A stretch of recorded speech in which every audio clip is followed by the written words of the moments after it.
오늘 제가 뭐 소개 및 교육시켜드릴 내용은 악성 림프종에 대한 내용이고요.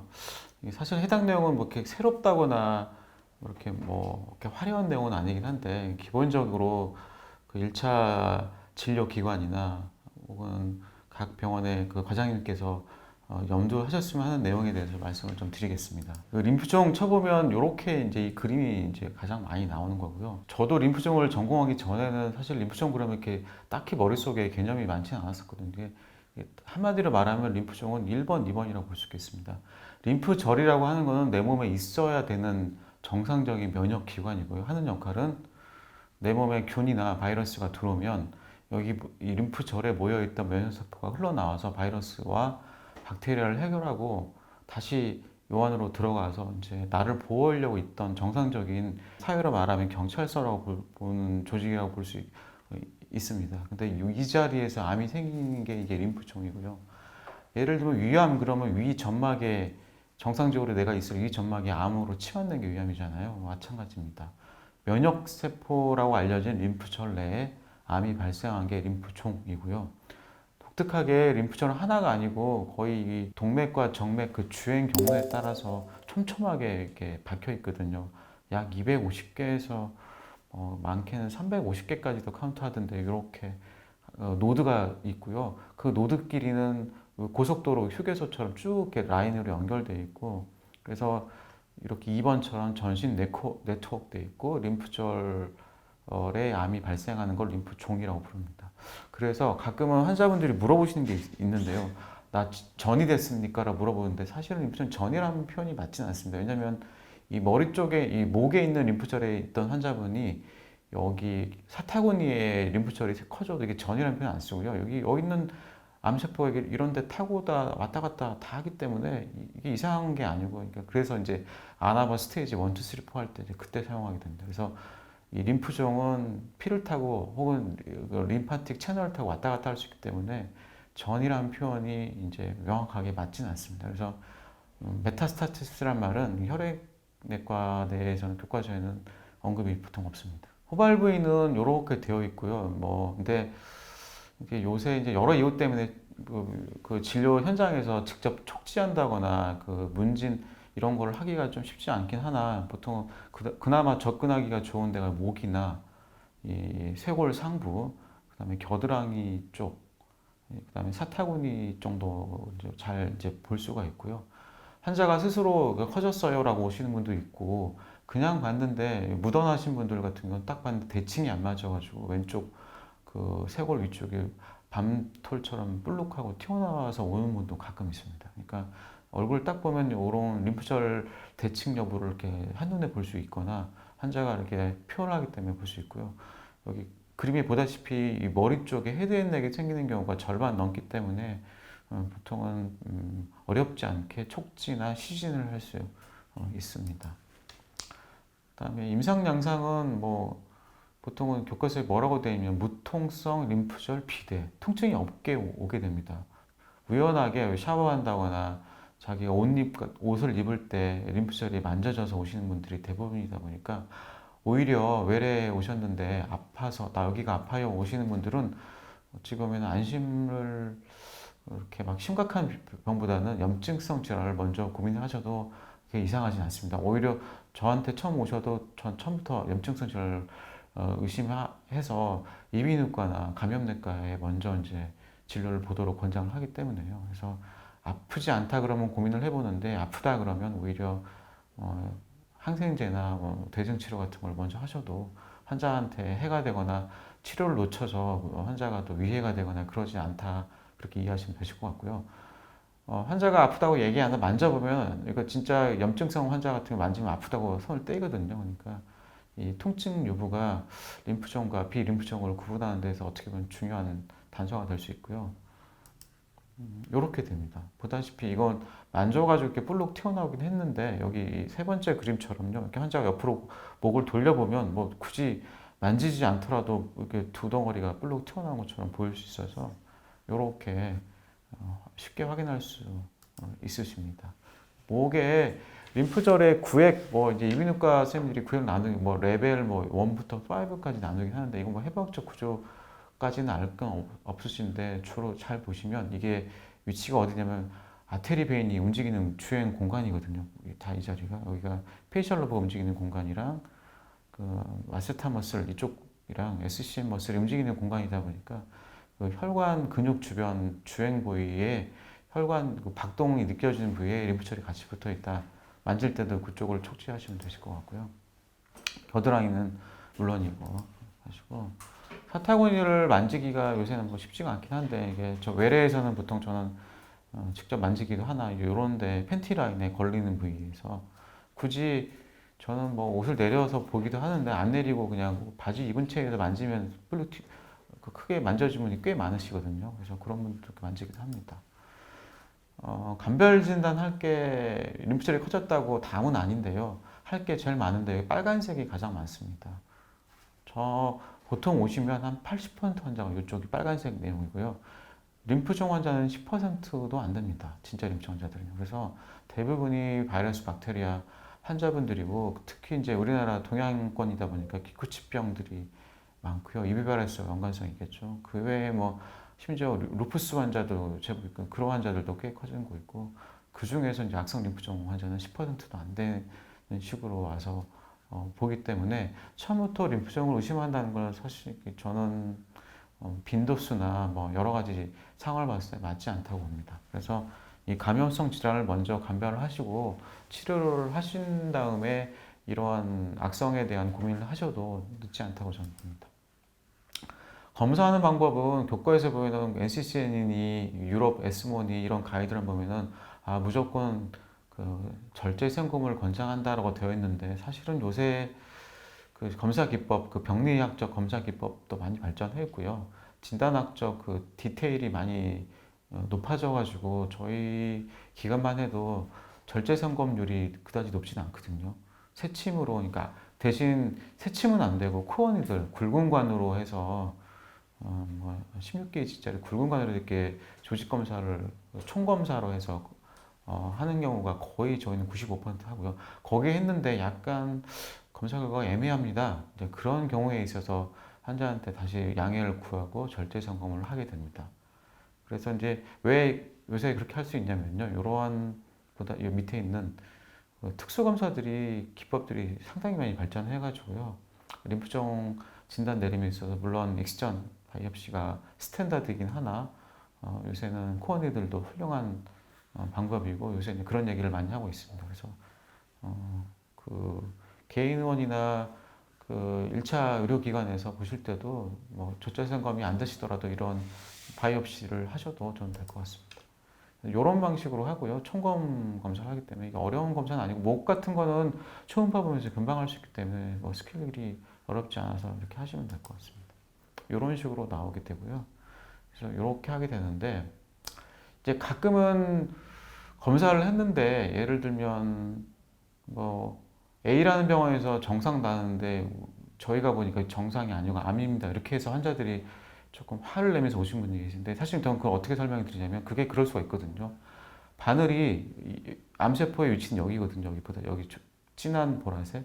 근데 정말 운이 없이 이쪽을 펑처를 하는 경우가 있어요. 그럼 여긴 다 노말이거든요. 제 환자들한테 이렇게 설명합니다. 암세포라고 균일하게 림프절이 있으면 균일하게 암세포가 있는 게 아니고 일부는 정상과 일부 암세포가 섞여 있기 때문에 펀치한 구멍이 바늘이 통과된 부위가 이 암을 제대로 코어를 찌르지 않으면 정상으로 나올 수밖에 없고 이거는 뭐 식도가 이렇다 뿐이지 아무리 CT나 MRI나 펫을 해도 이렇게까지는 안 나와서 충분히 개인 의원이나 2차 병원에서 이렇게 나오는 경우가 흔하게 있다라고 저는 설명을 합니다. 사실 그게 맞는 말이기도 하고요. 그래서 이렇게 해서 이거를 회피할 목적으로 저희 기관에서는 여러 사이트를 바꿔서 하면서 이런 식으로의 양을 많이 확보를 해서 수술은 아니지만 거의 뭐 절제술을 하듯이 꽤 많은 양을 확보를 하게 됩니다. 이거는 제가 이제 혈액질환 강의할 때 항상 보여주는 슬라이드고 사실 이 한 장만 가지고서라도 뭐 강의 1시간도 가능하고 이거만 알아도 이 혈액질환을 족보를 다 알 수 있을 정도로 중요한 가계도인데요. 그 병의 이제 혈액질환의 발생 기원을 제가 설명을 드리면 헤마토포이트 스템셀, 그 조혈세포, 골수에 있는 세포고 여기서 이제 분화가 돼서 맨 마지막 최종 산물이 여기 보면 B셀, T셀, 플라즈마 셀이 이쪽에서 만들어지고요. 이거의 중간 관리자는 림포이드 셀입니다. 엄마 세포에서 골수에 있는 스템셀에서 처음에 림프가 만들어지고 그다음에 마이로이드셀이 만들어지고요. 이 림프구에서 만들어진 세포는 B셀, T셀이고 플라즈마 셀입니다. 이게 병이 아니고 있어야 됩니다. 이게 없으면 사람이 살아남을 수가 없고요. 주로 림프이드 셀의 역할은 보면 B셀, T셀은 내 몸에 나를 보호하는 면역세포들입니다. 그 중에서 플라즈마 셀도 아주 중요한 면역세포고요. 근데 이게 뭐가 문제냐면 이게 정상적으로 골수에서 쭉 분화해서 이걸 최종 프로덕을 만들어내야 되는데 이 과정 중에 길이 막혀서요. 이쪽이 많이 만들어져 과하 발현되면 이게 암으로 바뀌는 겁니다. 마찬가지로 옆에 볼까요? 밑에 보면 이 마일로이드 셀인데 이쪽에서 만드는 최종 산물은 뉴트로필, 에오시노필, 모노, 플라즈마, 레드셀. 보시면 CBC 우리가 하는데요. 저도 그렇고 로컬에서 이 CBC가 만들어내는 보여주는 세포들이 다 이쪽에서 만들어진 세포들입니다. 우리가 CBC 하면 이걸 보겠다는 거고요. 케미스트리 같은 거, 물론 CBC 디카운트 하겠다는 이걸 보겠다는 겁니다. 그래서 보시면 ALL 환자 볼까요? 그거는 어디서 병이 생긴 거냐면 여기 잘 분화하는 과정 중에서 이 앞단에서 이 골수, 여기까지는 골수고요. 이건 말초거든요. 골수에서 세포를 만들어내서 이 골수의 일부 이만큼 숙성을 시키고 말초 혈액을 흘러내보면 말초의 림포이드 세포에서 이걸 숙성을 시켜서 최종 산물을 만들어내는데 이 단에서 병이 생겼을 때 이 앞단이 생기면 이게 백혈병입니다. 그리고 조금 더 후, 즉, 이 골수는 멀쩡한데 이쯤에서 병이 생긴 게 림프종이고요. 맨 끝단에서 병이 생기는 게 이 골수종입니다. 그러니까 스위치가 어디서 켰냐? 여기서 멈춰버리는 겁니다. 분할을 못하고요. 그러니까 그럼 치료는 어떻게 하면, 치료의 원리는 뭐냐면 이 분할을 멈추는 걸 풀어주면 병이 없어지는 겁니다. 그러다 보니까 아직까지는 이 풀어주는 약이 없다 보니까 여기까지 망가졌으니까 항암제를 해가지고 이만큼만 없애버리면 여기까지는 멀쩡한 사람이다. 그래서 골수종 환자들이 항암 치료할 때 항암제가 세지 않는 이유가 그렇습니다. 항암제가 세지 않은 이유가 요만큼만 없애버리면 되니까 굳이 백혈병 환자 하듯이 항암제의 강도가 세지 않은 이유가 요만큼 없애면 되니 이렇게 하는 거고요. 림프종도 그렇습니다. 여기서 휴지가 커진 사람이다 보니까 여기는 멀쩡한 사람이거든요. 그렇다 보니까 이렇게 하는 거고 백혈병은 이 앞단에서 병이 생길 때 골수이식으로 하는 이유가 그렇습니다. 이 자체가 망가져 있기 때문에 여기까지 다 없애버리려면 이 항암제가 너무 파워풀하다 보니까 암도 죽지만 환자가 같이 사망해버리는 경우가 발생해서 여기까지 없애버리고 깨끗한 정상인 골수를 넣어주는 게 백혈병 치료할 때 기본 컨셉이다 보니까 병이 어디서 스위치가 켜졌냐에 따라서 치료하는 강도와 빈도와 뭐 약제의 종류가 달라지는 게 이제 이렇게 개념이 나오고요. AML, 이거 아까 AML은 이 앞단에서 이 마일로이드 셀에서 병이 생겨서 이게 망가졌기 때문에 백혈구가 올라가기도 하고 떨어지기도 하고 빈혈이 심하게 발생하기도 하고 혈소판 감소가 생기는 게 이제 백혈병 기본 컨셉이잖아요. 그래서 이런 일이 벌어지고 MPN들 중에서 뭐 에센셜 스롬보사이토시스니 무슨 ITP니 뭐 이런 병들 있잖아요. 이건 이 끝단에 생기는 병이다 보니까 병이 어디서 발생했냐, 스위치가 켜져서 어디가 망가졌냐에 따라서 치료하는 기법, 항암제의 파워들이 다 다르다. 그래서 이 병은 전체 이제 혈액 질환을 처음에 소개할 때 나오는 첫 장의 가게도 패드그리긴 한데 이제 요거를 이해하시면 항암제를 이렇게 이 병은 이렇게 치료하구나 이렇게 대략적인 이제 어떤 느낌은 받을 수 있습니다. 물론 디테일은 좀 다르긴 하겠지만요. 아까 말씀드린 그림을 조금 더 그림 보면 아까 프로제니트 셀들은 다 골수에서 숙성이 되고요. 미성숙 세포가 저기 림프 아까 200 몇 개쯤 들어있는 림프구에서 세포가 들어와서 이러한 과정을 거쳐서 정상적인 면역 세포가 나와서 나를 보호하게 됩니다. 이 과정이 멈추면 암이 발생하고 백혈병, 림프종, 골수종 이렇게 생기게 됩니다. 그래서 ALL, CLL, DLBCL 림프종, 마이올로마 이런 식으로 병이 발생하고요. 항암제의 파워는 갈수록 높아지겠죠. 여기가 약하고 이런 식으로 파워가 됩니다. 증상은 1번이 가장 흔한 증상이 없다는 게 증상이고요. 피를 타고 전신을 왔다 갔다 있기 때문에 사실은 온몸에 다 생길 수 있어요. 뇌 포함해서 눈, 고환 뭐 해서 이름은 네이밍은 어떻게 붙이냐면요. 림프종이랑 말이 끝에 다 붙어 있고요. 장기 위치에 따라 붙이면 뇌 림프종, 뭐 안아 림프종, 이런 식으로. 그 이제 조금 더 디테일하면 앞에 뭐 T셀 림프종, 뭐 B셀 이런 식으로 하나씩 붙어 있고 조금 더 얘기하면 뭐 디퓨즈라지 B셀처럼 병리학적 그 모양에 따라서 이름을 붙이면서 네이밍이 그래서 림프종은 이름이 무척 깁니다. 하나 뭐 두 줄씩 가는 세부형도 있고요. 그렇다 보니 이렇게 돼 있고 진단은 뭐 해방 위치에 따라서 내시경을 할 수도 있고 안 할 수도 있고요. 아무튼 해당 부위가 하는 건데 무조건 해야 될 검사는 CT와 페트 검사와 기본적인 그 정도. 골수 검사는 요새 하지 말자는 얘기가 나오긴 한데 뭐 저희 기관은 무조건 하는 걸로 돼 있어 보통 하는 걸로 되어 있고요. 하는 사유는 스테이징을 워크업을 하기 위해서 하게 됩니다. 2010년도 이렇게 10년마다 WHO에서 분류를 하게 되는데 보다시피 되게 많고요. 올해 새로 개정이 됐습니다. 그런데 개수는 80개로 분류가 됐고요. 80개의 세부 유형마다 치료하는 기법이랑 항암제의 종류가 다르다 보니까 별 수 없이 어렵지만 이렇게 분류가 될 수밖에 없고요. 요새 이제 신약들 타겟티드 트리트먼트나 면역 치료나 아니면 이중항체나 컬티 이러한 아주 그 하이엔드 치료들이 많이 나와서 그런 치료는 이런 세포가 기반으로 다 만들어지기 때문에 이런 분류가 없으면 그런 치료 자체가 할 수 없는 시대에 살고 있어서 어렵지만 80개의 림프종을 다 구분해서 치료를 하고 있습니다. 너무 복잡하니까 이렇게 저희가 분류를 하게 되는데요. 호지킨과 비호지킨이고요.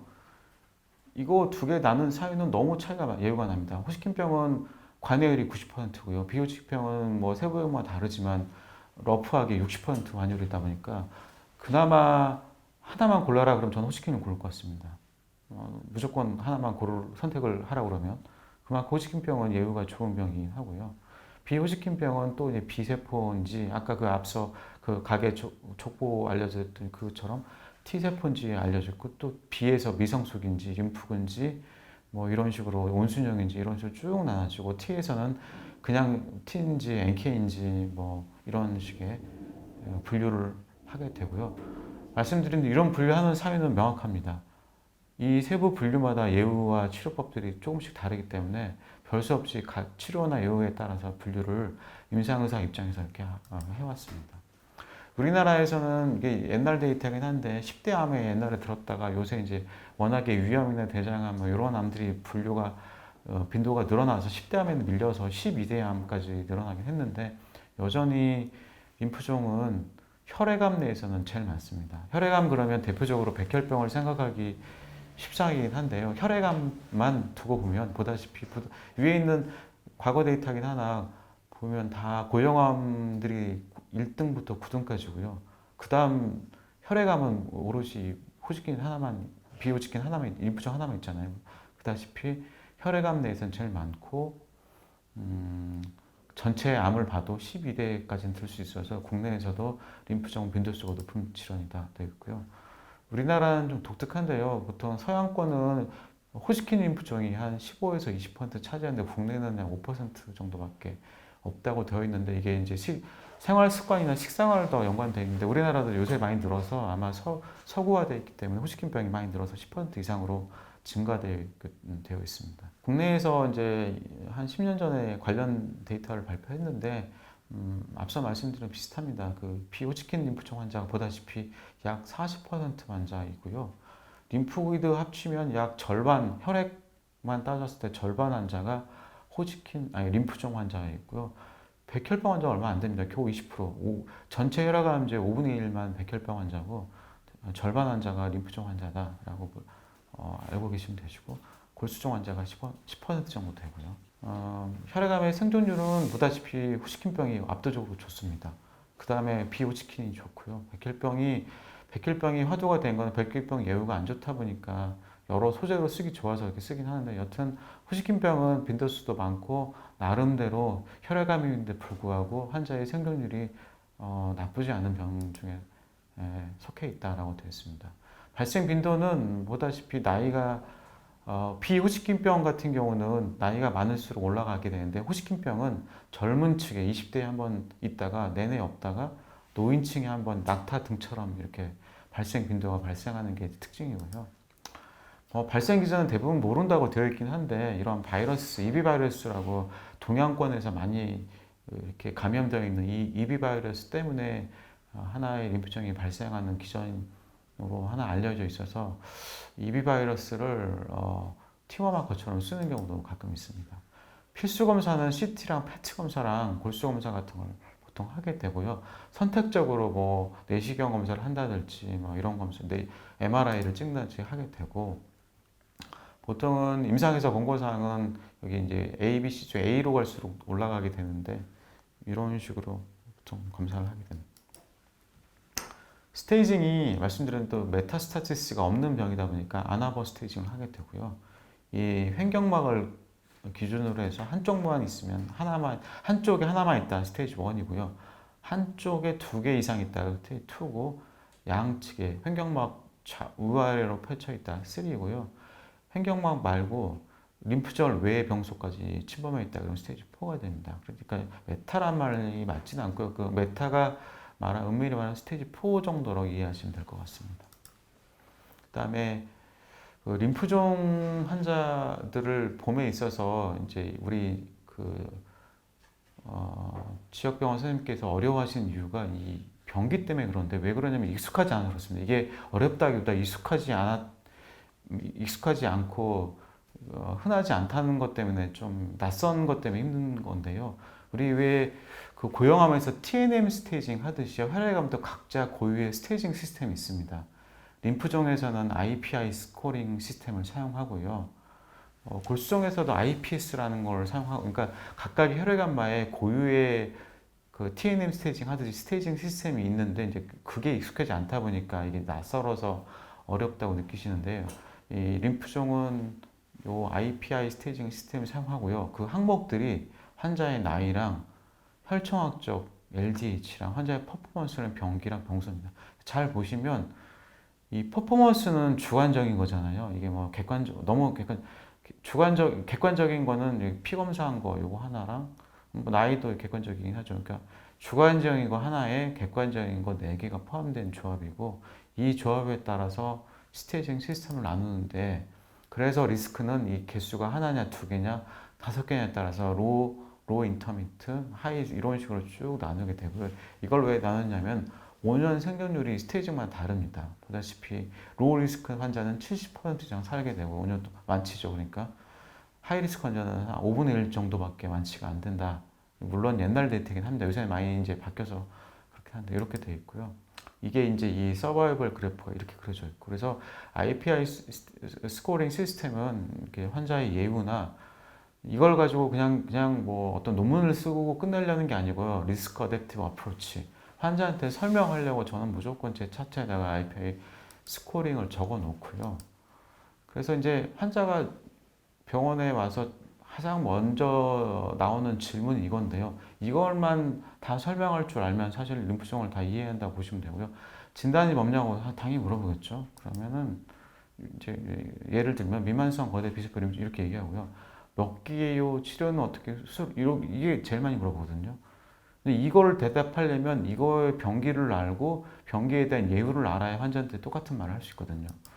봤더니 3기였고 림프종은 수술한 병은 아니고 3기면 항암제거든요. 항암제 원칙을 합니다.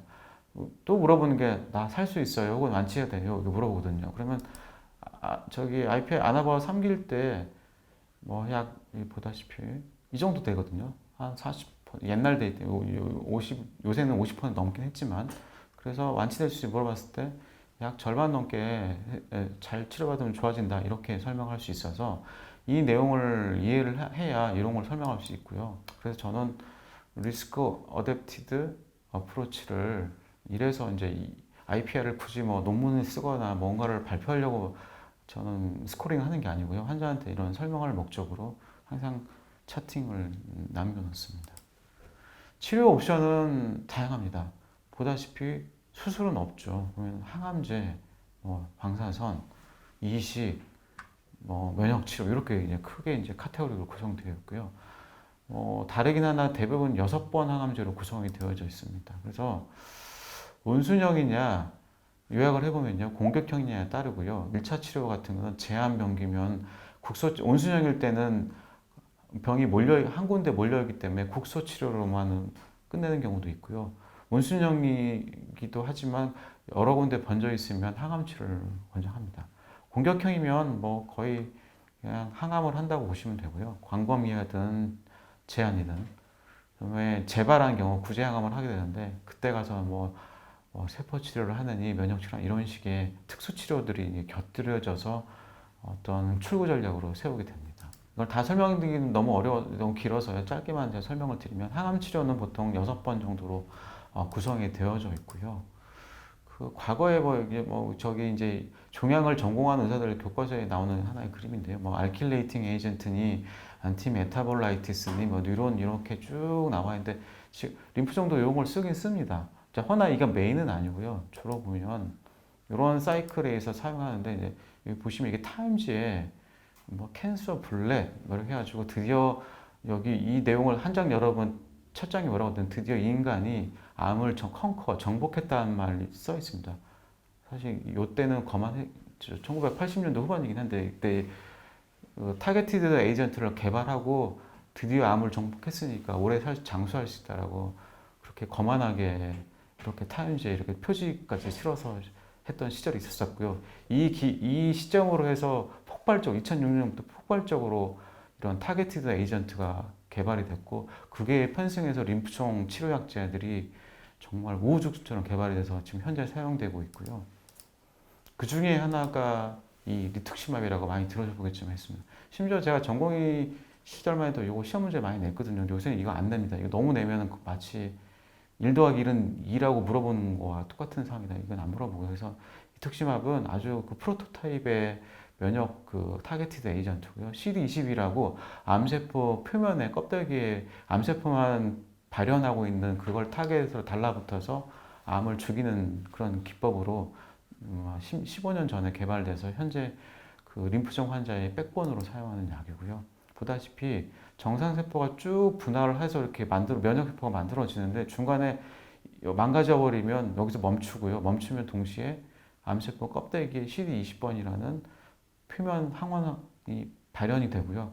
아까 리투크시맙이라는 약은 이것만 선택적으로 인지를 해서 이걸 달라붙어서 암을 녹이는 약으로 되어 있고 사실 논리적으로 상당히 스마트하게 잘 만든 약입니다. 그래서 주로 근데 CD20번 누가 발현하냐? 그러면 비세포 면역세포가 CD20번이 많이 발현해서 주로 비세포 림프종일 때 CD20번 발현 림프종에서 리투크시맙이라는 약을 많이 사용하게 됩니다.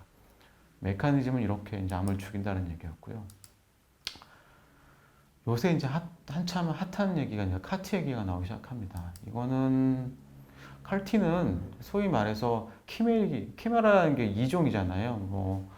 뭐 서로 종이 다른 걸 두 개 붙여가지고 하나의 새로운 뉴 프로덕트를 만드는 게 키메라인데요. 원래 없던 면역 세포에다가 인간이 합성했던 안티젠을 붙여가지고요. 아까 얘는 CD20을 발현하게 하는 그 케미칼이 아니고 이 뮤린이라고 이렇게 쥐에서 표현한 걸 이렇게 갖다 붙인 거고요. 이 파워가 약하다 보니까 이걸 더 강화시켜서요. CD19번만 선택적으로 강화시키는 요런 인간이 만든 케미칼을요. 사람 그 환자의 T 세포에다가 갖다 붙여서요. 아예 환자의 정상 T 세포가 암세포 환자 몸에 있는 암세포 표면에 있는 그 면역 항체 19번이나 20번만 달라붙게 해서 바로 환자의 정상 면역 T 세포가 암세포를 인지하고 바로 죽일 수 있게 만드는 아주 새로운 테크놀로지 기법이고요. 현재 4세대, 심지어 5세대의 카티까지 개발이 돼서 현재 지금 사용 중에 있고 이렇게 해서 치료가 상당히 좋다. 그래서 결론은 환자의 피를 뽑아가지고 거기서 류카페레시스를 한 다음에 정상적인 환자의 몸에서 T세포를 추출해서요. 이 T세포를 가지고 키메라를 붙여서 다시 환자에 넣어주는 겁니다. 그러니까 항암제는 아니고 면역세포, 환자의 몸에 있는 정상 면역세포를 교육을 시켜서 암세포를 공격할 수 있게 교육시킨 걸 넣어주게 됩니다. 그래서 이게 이렇게 환자한테 피를 뽑아서 다시 자기 몸에 들어올 때까지 4주 정도 배양하고 뭐 그런 시간들이 필요하다 이렇게 되어 있고요. 이 카티를 개발한 회사가 지금 메이저 회사가 3개, 이 카티 회사 이름이고요. 티사셀 이름이 되게 길죠. 카티 이름 되게 이상하고도 어커드합니다. 그래서 다 이거 부르기 어려워서 그 앞자만 더 T사셀, 엑시셀, 뭐 리소셀 이런 식으로 다 안 부르고 네이밍할 때 너무 길고 복잡해서 이게 발음도 안 돼서 보통 그렇게 부른다 해서 뭐 T사셀, 엑시셀, 리소 이런 식으로 해서 이 세 메이저 회사가 이렇게 세 개를 개발해가지고 하고 있고요. 그래서 우리 지금 우리나라에서도 급여가 올해부터 작년부터 돼가지고 하고 있는데 하나하나 비쌉니다. 하나만 일단 5억 정도 아주 비싼 약이긴 한데 국내에서 급여가 돼서 환자 개인 부담은 그렇게 큰 돈 안 들이고 할 수 있는 거고요. T사색이 들어와서 지금 사용을 하고 있습니다. 이 데이터가 그건데요. 보시다시피 이 환자가 3번 이상 재발했던 환자를 가지고 이 카티를 해봤더니만 4년 동안 생존율이 거의 한 45% 정도로 상당히 우수했었습니다. 그래서 이걸 가지고 이제 환자에 직접 지금 사용할 수 있게 된 게 카티고요. 따라서 이제 제가 드릴 말씀 다 드렸는데 이제 요새 이제 림프종이라는 영역이 이제 혈액암이면서 동시에 고형암, 그다음에 반고형암이라고도 부르기도 하고 치료하는 기법들이 그냥 임상에서만 어떤 연구실에서만 실험실에서만 도입되는 약제뿐 아니고요. 그 약제가 즉각 진짜 그 진료 현장에서도 이루어지다 보니까 이러한 약제들이 아마도 1차 기관이나 혹은 그 의료기관 2차 기관에서 환자를 보실 때 가끔 환자들이 물어보기도 하시거든요. 그러니까 이런 치료에 대해서 컨셉을 가지시고 간단하게 설명을 하셔도 저는 뭐 나쁘지 않다고 보시고요. 뭐 해당 내용에 대해서 그래서 제가 뭐 두서 없이 좀 간단히 설명을 좀 드렸습니다. 네, 이상입니다.